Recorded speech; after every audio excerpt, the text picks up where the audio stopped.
The cosine rule then applies to triangles that are not right angled triangles. The notation for setting out the sides of the angles is the same as it is for the sine rule. And then when we've done that, we write down the cosine rule in two forms. The form it's normally written is like this: a squared equals b squared plus c squared minus 2bc cos a. You can rearrange that formula for angle A. Sometimes we want to find the angle A, sometimes we want to find the side A. So if we want to find the angle, then we rearrange the formula, and it's not that difficult to rearrange, actually, if you think about it. So if you're interested, you might want to try and rearrange this formula and arrive at this. But you're not asked to, you know, it's not a requirement. So there the two are. All you've got to do is be able to use them, and you'll see them in the textbook, or you've written them down now. You could have your own little formula sheet with important formulae on it to refer to. If you go into structural engineering and you use these a lot, then you get to know them eventually. So the cosine rule. Let's have a look at it, the top one first. Let's look at this one for a minute and see what it's telling us. Okay, it's set up to find a side, little a in this case, and it assumes that we know some information. It assumes we know the other two sides, B and C, and we know the angle opposite the side we want. So in other words, we can only use the cosine rule if we know the other two sides and the angle opposite it. If I want to find the angle, looking at the second formula, I can only use the cosine rule if I know all three sides. So if I know all three sides, A, B and C, here in this formula, then I can find one of the angles. Angle A in this case, this angle. Once I've got angle A, and if you remember we know all three sides and angle A, then we know a ratio. So we know the angle A and the side opposite it. Then we could go back to the sine rule to find the other angle, another angle.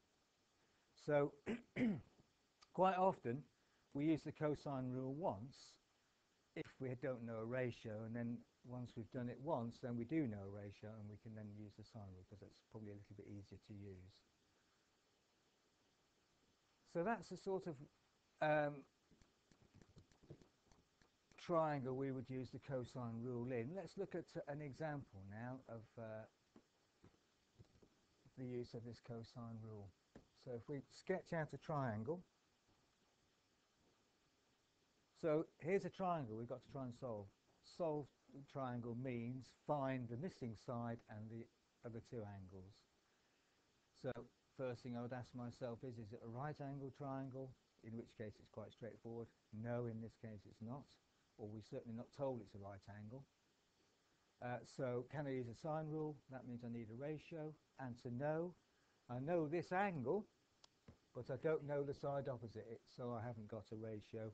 I've got the other two sides, but I know neither of the angles, so I've got none of the ratios. So that really tells me, in a way, when the cosine rule is applied. You apply the cosine rule if you know two sides and what's often called the included angle, which is the angle in between the two sides. So if I've got two sides and the included angle, I use the cosine rule, which is what I do in this case. Now we've not labelled this triangle ABC and the angles, but if we look back at the cosine rule, that really tells us how to label it. If you look at the cosine rule, and this form here, this first form, it includes the two key points to remember are that A is the side I'm after, and so therefore I must know the angle opposite it. Or in this case, if I'm after angle A, I know side or the other sides. But in this case, if I'm after side A, the angle A is the one opposite it. And then I need the other two sides. And that's what I've got here. I've got an angle, and I'm after the side opposite it, and I know the other two sides. So this is always A. The side opposite the angle I know is what I'm going to call A. And it actually doesn't really matter what I call the other two sides, which one I call B and which one I call C. The important thing is, as far as the cosine rule is concerned, The side opposite the angle I know is at side A. So therefore, A squared equals B squared plus C squared minus 2BC cos A. That's the cosine rule. Always a good idea to write down the rule that you're going to try and apply. And then substitute in the numbers. A squared equals, now it doesn't matter which one I call B and which one I call C, so it's just going to be 5 squared plus 4.5 squared, so it's the two sides I know, squared, minus 2 times 5 times 4.5 times the cosine of the angle I know, which is 50 degrees. So I just write it down like that. Note, as soon as I put the numbers in, the multiplication symbol arrives. So this means 2 times B times C. No symbol means multiply, but as soon as I put the numbers in, then I do put the multiplication in. Okay? So now I just get my calculator and work out what that is in one hit on the calculator. Answer 16.32 to 4 significant figures. Presume you've rounded that, so 4 significant figures. But as James has already noticed, that gives me A squared is that. So what do I do to find A? Square root it. And that's very easy to forget to do. Okay? The cosine rule, whoops, is not set up to find A directly. The way we write down the cosine rule is to find A squared. And so we have to remember that at the end we square root to get A. So therefore A is the square root of that. So really I would leave that answer in my calculator and then just square root it and get A equal to about 4 point something, isn't it? 4.0, which if we look at the triangle and in the first place we were only talking about 1, maybe 2 significant figures, so I'd probably call that 4 to 1 significant figure.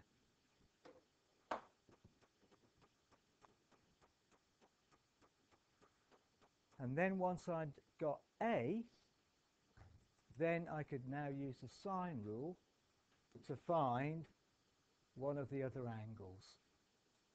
And once I've got the other angle, I can then find the last remaining angle using the angles in a triangle at 180. Okay? So if you would just give you a minute or two to finish that question off, please. I want you to find the other 2 angles in this triangle. We now have this situation. We found the side opposite, so that side turned out to be 4. So redrawing the triangle with the missing side in it, we've got to find these 2 angles. This one or this one. Well, we can label them what we like. It doesn't matter. We can use the sine rule now because I know a ratio. I know a side, the one I've just found, and the angle opposite it. The point's been made that you could use the cosine rule again if you wanted to do it, because I now know all 3 sides. So I could use the cosine rule to find one of these missing angles. Come to that in a minute. But let's just focus on this for a minute. I would recommend you use the sine rule at this point. So I know a ratio. So I write down the ratio I know. 4 over sine 50 is the ratio I know. The side and the angle opposite it. And that equals, well, I can find either of the missing angles. Let's call this angle A. So let's say that means that 4.5 over sine of angle A.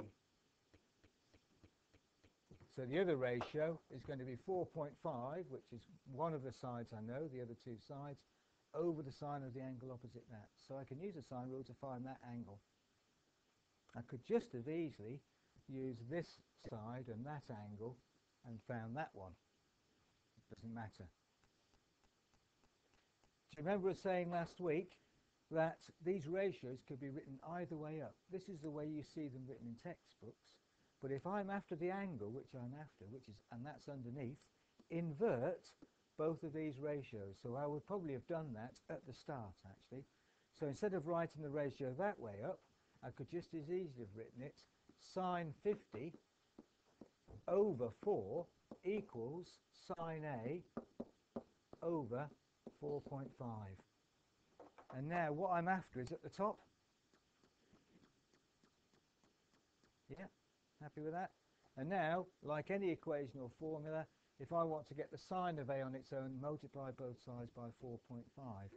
So sine A equals sine 50 over 4, I've just written it the other way around, times 4.5. And I work out what that is on the calculator.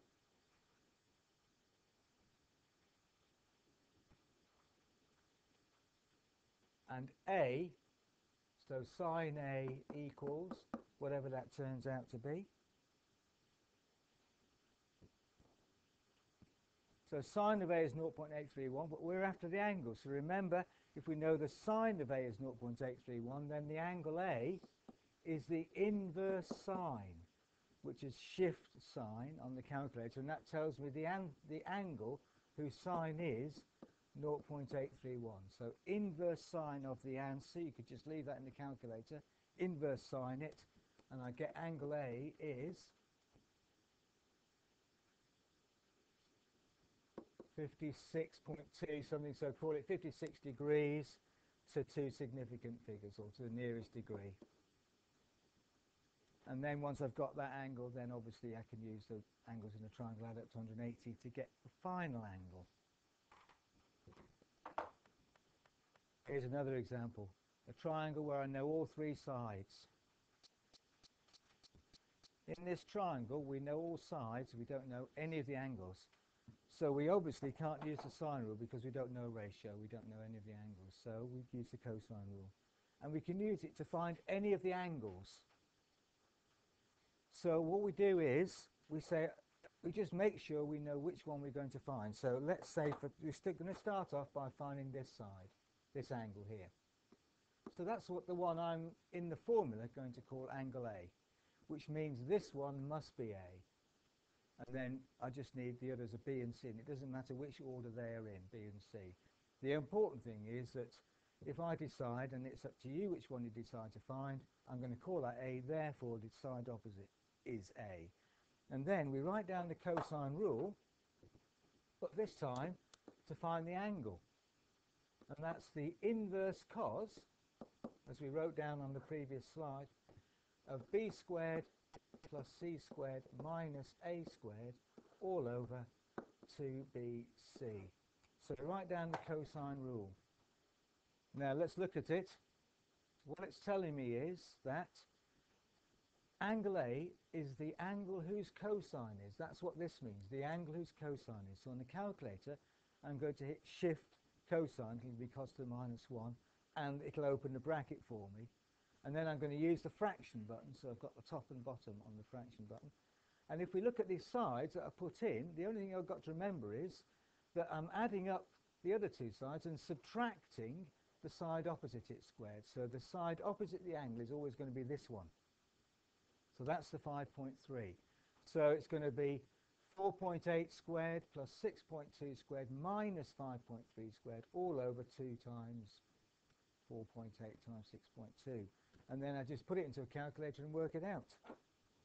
And I can do it in one hit on the calculator using that fraction button. So angle A is going to be the angle whose cosine is B squared, which is 6.2 squared, plus the other side, which is 4.8 squared, minus 5.3 squared, all over 2 times 6.2 times 4.8.